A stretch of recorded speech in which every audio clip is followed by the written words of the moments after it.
Dans les événements de spectacles, de concerts et même parfois sportifs en salle, on voit de plus en plus souvent l'apparition de ces bracelets lumineux qui se portent au poignet et qui sont distribués dès l'arrivée du public. C'est un phénomène qui a démarré il y a une petite dizaine d'années et qui permet de produire des animations lumineuses dans le public en synchronisation avec le son ou la musique, ce qui amplifie l'effet d'ambiance et donne au public l'impression de participer à l'événement.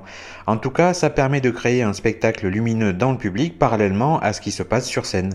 Et ce qui est intéressant dans cette technologie, c'est qu'il est tout à fait possible de créer des motifs lumineux spécifiques et même de les animer ou de les faire bouger à travers le public. Dans ce petit épisode, je vous propose trois choses. D'abord, vous expliquer concrètement comment tout cela fonctionne, ensuite analyser l'électronique qu'il y a dedans, et pour finir, avoir une petite réflexion sur l'aspect écologique et recyclabilité de ces bracelets, parce qu'ils sont techniquement conçus pour être réutilisables, mais est-ce que c'est vraiment le cas ?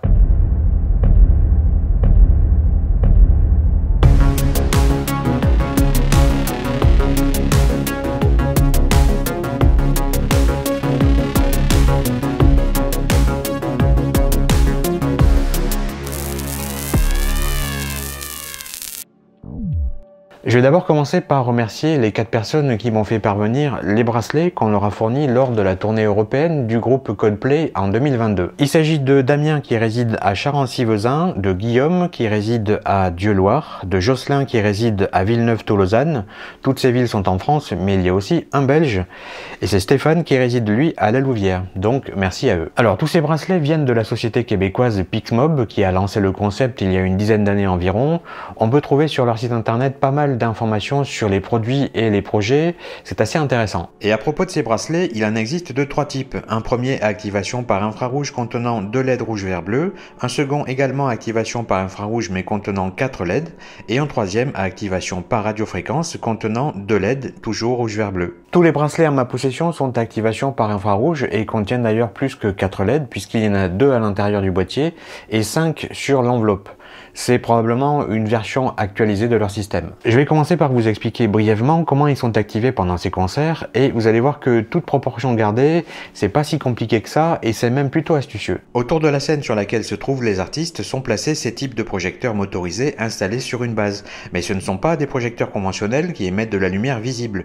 Ceux-là émettent de la lumière infrarouge, donc invisible à l'œil nu, à partir d'une matrice de pixels spécialisée intégrée à leur bloc optique. Ils sont pilotés par le logiciel dédié de Pixmob qui permet de programmer leurs mouvements ainsi que les pixels du bloc optique. Et c'est à travers ces pixels que vont être transmises les informations vers les bracelets. Ces informations sont en fait des commandes, une sorte d'instruction que le capteur infrarouge qui est à l'intérieur du bracelet va pouvoir recevoir et que le microcontrôleur qui est au cœur du système va lui pouvoir interpréter pour modifier l'état lumineux des LED. Donc en résumé, les instructions programmées dans le logiciel de Pixmob sont transformées en signaux infrarouges dans le bloc optique des projecteurs pour que ces signaux puissent être projetés vers le public. Étant donné que les têtes de ces projecteurs sont mobiles et motorisées et que les signaux changent très rapidement, ça donne une impression de mouvement et d'animation parfois synchronisée avec le son en fonction de la séquence qui a été programmée. Et d'ailleurs, ils ont aussi une version portable qui se présente sous la forme d'un bâton infrarouge connecté que l'artiste sur scène a dans la main et braque vers le public pour interagir avec lui. Donc ça c'était pour les bracelets à activation par infrarouge, mais il y a aussi des bracelets à activation par radiofréquence. C'est un petit peu différent au niveau de l'émission-réception des instructions, mais le but est exactement le même. Voilà, donc ce qui est à retenir là-dedans, c'est que ces bracelets s'activent lorsqu'ils reçoivent un signal numérique spécifique contenant des instructions destinées à modifier l'état actuel de leur LED. Maintenant, avant de passer à l'analyse de l'électronique, on pourrait essayer de voir dans quelle mesure les 5 bracelets en ma possession pourraient être temporairement réactivés. Et pour réaliser cette expérience, il y a un outil auquel je pense et qui pourrait nous être très utile. Il s'agit du Flipper Zero. Alors, qu'on soit clair, je vais pas commencer à passer en revue tout ce qu'on peut faire avec un Flipper Zero. Ça serait totalement hors sujet par rapport à cette vidéo. Gardez juste à l'esprit que parmi les choses dont il est capable, il peut recevoir des signaux, qu'ils soient radio sub-GHz, c'est-à-dire inférieurs à 1 GHz, infrarouge, RFID et même NFC. Il peut les stocker numériquement en mémoire, les émuler et les retransmettre par le même moyen de communication. Donc en gros, il sert à interagir avec différents types de systèmes de contrôle d'accès, de protocoles radio, de RFID, de communication en champ proche NFC et de signaux infrarouges. Et accessoirement, on peut aussi jouer à l'apprenti hacker avec, mais bien entendu jusqu'à un certain point. Mais étant donné qu'il dispose d'un émetteur-récepteur infrarouge et d'un émetteur-récepteur radio entre 300 et 928 MHz, techniquement, il est en mesure de transmettre à ses bracelets des signaux.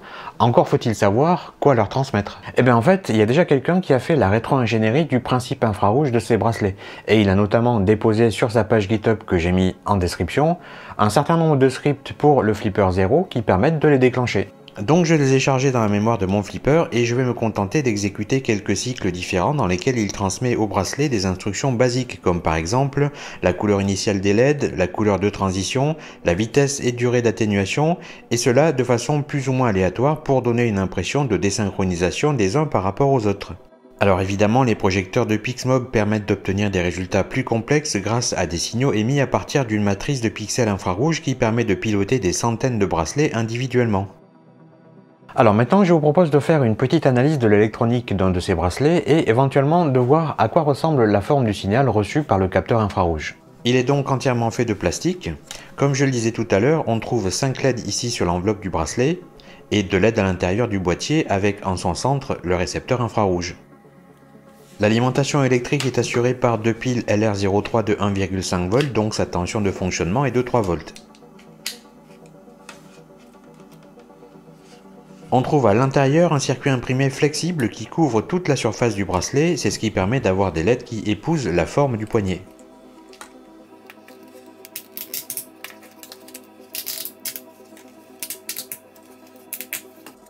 Et la seule chose qui est soudée au circuit flexible sont les 2 bornes plus et moins connectées aux piles, que j'ai dessoudées pour ne récupérer que le circuit.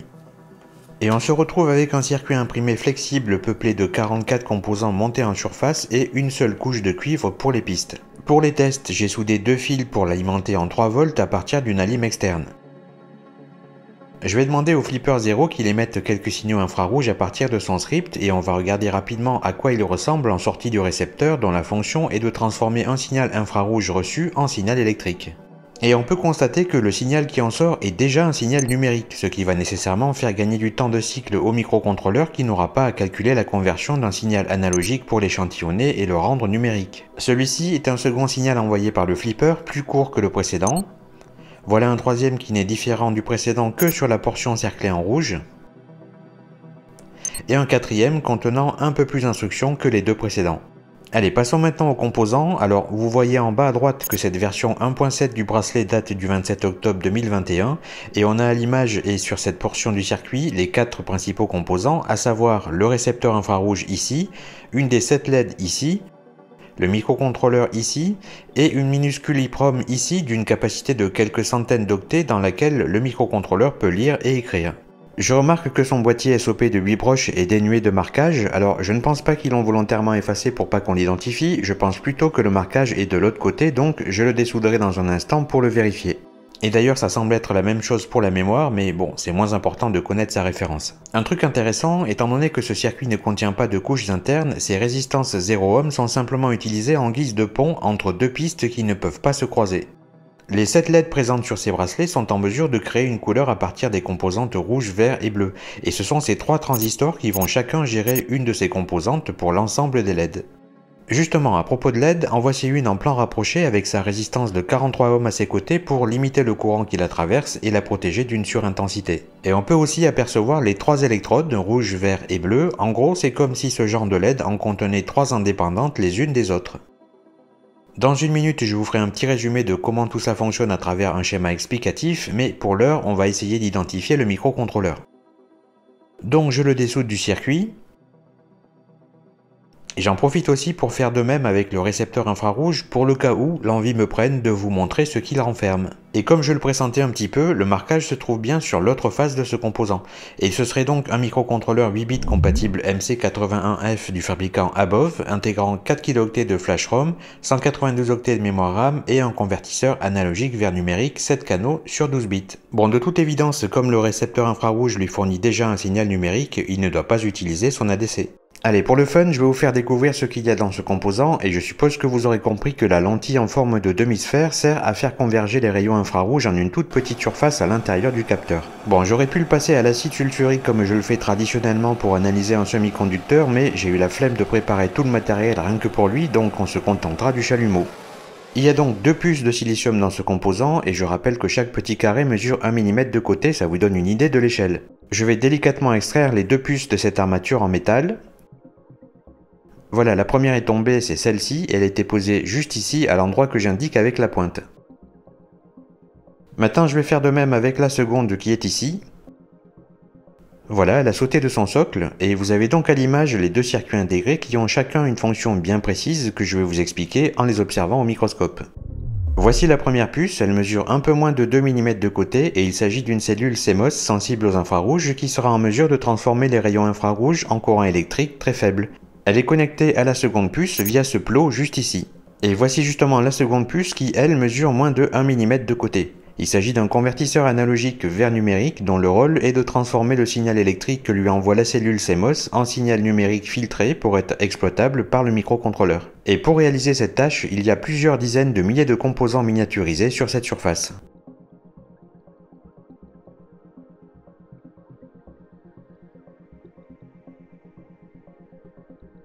On conclut l'analyse avec ce schéma simplifié explicatif dans lequel on comprend que le microcontrôleur est au cœur du dispositif.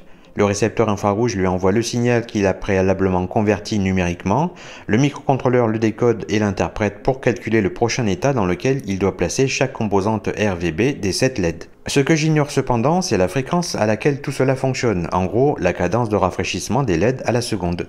Deux mots à propos de la fabrication et de la recyclabilité. Le fabricant Pixmob clame que leur produit a vraiment été fait pour être réutilisable d'un concert à un autre.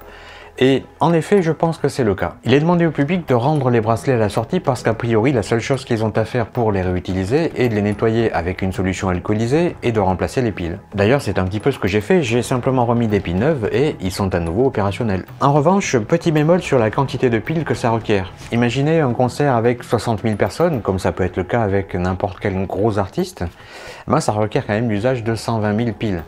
Alors je sais pas s'ils font le remplacement des piles à chaque événement, mais ça peut rapidement devenir assez lourd en termes de consommation de piles. Pour ce qui est de la fabrication, ils ont fait en sorte qu'il n'y ait pas trop d'électronique à l'intérieur, c'est vrai que c'est plutôt bien optimisé, mais c'est aussi et surtout pour limiter les coûts. D'ailleurs en parlant de coûts, au vu de la quantité assez importante de bracelets qu'ils doivent faire produire, j'estime que le coût de fabrication ramené à un boîtier est autour de 1 $. Plus le coût des piles. Voilà, vous savez tout sur ces bracelets, donc désormais, si vous allez à un spectacle ou à un concert et qu'on vous en distribue un à l'entrée, vous saurez exactement ce qui fait qu'il change de couleur tout seul. Et vous saurez aussi maintenant que quand vous participez à ce genre de concert, vous prenez un maximum d'infrarouge dans la tronche. Bon, il n'y a rien d'inquiétant, hein, ça n'a pas plus d'effet sur nous que de la lumière visible, c'est juste de la lumière qu'on ne voit pas. C'était peut-être la dernière vidéo de 2023, j'en ai une autre sur le feu, mais je ne sais pas encore si elle sera cuite d'ici le 31, donc dans le doute, je vous dis à l'année prochaine, ciao.